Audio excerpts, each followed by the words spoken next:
تو میں عرض کر رہا تھا کہ اللہ تعالیٰ نے جو چیز سب سے پہلے دنیا میں پیدا کی ہے وہ نرکل ہے، سرکنڈا جس کو ہم بولتے ہیں، جس سے کچھ زمانے پہلے تک قلم کا کام لیا جاتا تھا۔ اس سے قلم بہت سے لوگ بنایا کرتے تھے، جو کاتب حضرات تھے وہ بھی، اور جو 10 سال 15 سال پہلے پڑھے لکھے حضرات ہیں وہ جانتے ہیں کہ اسکولوں میں مدرسوں میں پہلے قلم کا زور ہوا کرتا تھا، تو قلم جس سے بناتے تھے وہ نرکل یعنی سرکنڈا، اس چیز کو اللہ تعالیٰ نے سب سے پہلے پیدا کیا ہے۔ یہ صحیح روایات سے ثابت ہے۔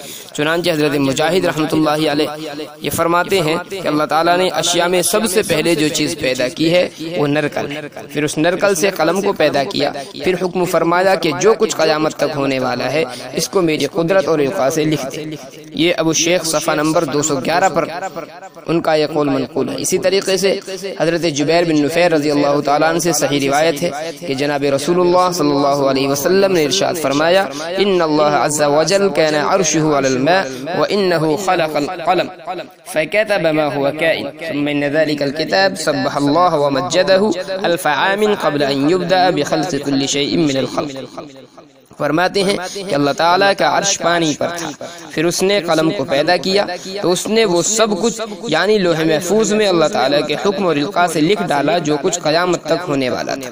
پھر مخلوق میں سے ہر چیز کے پیدا ہونے سے پہلے اس کتاب یعنی لوح محفوظ نے 1000 سال تک اللہ تبارک و تعالیٰ کی تسبیح اور تمجید بیان کی۔ اس روایت کو امام ابو داؤد رحمۃ اللہ علیہ نے اپنی کتاب ابو داؤد شریف کے اندر باب القدر میں ذکر کیا ہے۔ اسی طریقے سے ترمذی شریف کے اندر بھی یہ روایت موجود ہے۔ ابن جریر طبری نے بھی اپنی تفسیر کے اندر اس روایت کو ذکر کیا ہے۔